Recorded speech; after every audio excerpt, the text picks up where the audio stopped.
Hello বন্ধুরা, আসসালামু আলাইকুম। শিল্পী কুকিং হোমে স্বাগতম। আজকে আমি আপনাদেরকে আদা বা জিঞ্জার পাউডার তৈরি করে দেখাবো।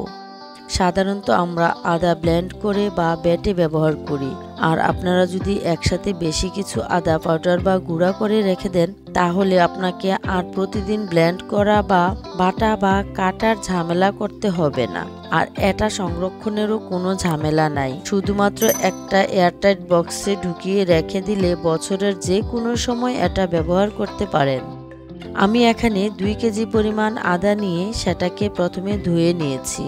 এরপর এগুলিকে 5 থেকে 10 মিনিট পানিতে ভিজিয়ে রেখে তারপর আবার ভালোভাবে কষলিয়ে ধুয়ে নিয়েছি। এর ফলে আদাগুলির ফাঁকে ফাঁকে কিছু বালু থাকলেও সেগুলি দূর হয়ে যাবে। এরপর একটি চালনিতে রেখে আদাটা থেকে পানিটা ঝরিয়ে নিয়েছি। এখন একটি ছুরি দিয়ে এভাবে আদাগুলিকে ছিলে নিচ্ছি। দেখুন, পুরো আদাটাই ছুরি দিয়ে ছিলে ফেলা যায়। আর আদাটাতে সামান্য কিছু খোসা থাকলেও তাতে কোনো সমস্যা নেই। আমি আবার দেখিয়ে দিচ্ছি, এরকম একটা চামচ দিয়েও এভাবে ছিলে নিতে পারেন। আর আপনারা একেবারেই যদি না ছিলেন তাতেও তেমন কোনো সমস্যা নাই। আপনারা না ছিলেও আদার পাউডারটা তৈরি করতে পারেন। আমার কাছে ছিলে খোসা ফেলে দিয়ে করলে ভালো লাগে, তাই এভাবে করেছি। দেখুন, অনায়াসেই খোসাটা উঠে আসছে। দা দিয়ে খোসা ছাড়ালে কিন্তু আদার অপচয় বেশি হয়। এখন এগুলিকে ছুরি দিয়ে কেটে টুকরা করে নিচ্ছি।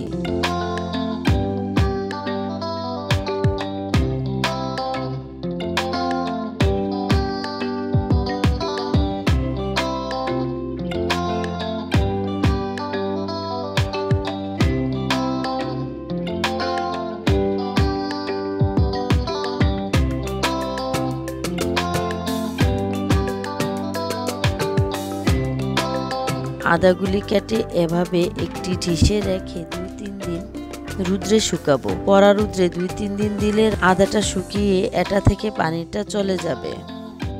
3 দিন রুদ্রে শুকানোর ফলে আদাটা এমন হয়েছে।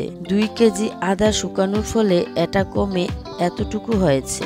এখন আমি এগুলিকে ব্লেন্ড করব। 2-3 বারে আমি এগুলিকে ব্লেন্ড করব। একটু ভালো করে ব্লেন্ড করলে আর চালার প্রয়োজন হবে না। না হয় কিন্তু আপনারা চাইলেও নিতে পারেন।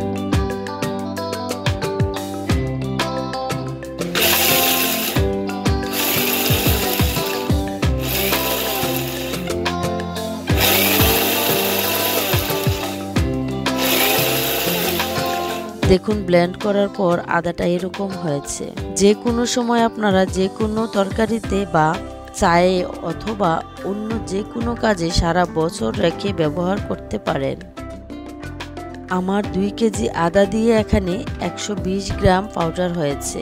এখন শুধু এয়ারটাইট বক্সে রেখে দিলেই হবে, কোনো ফ্রিজিং করতে হবে না।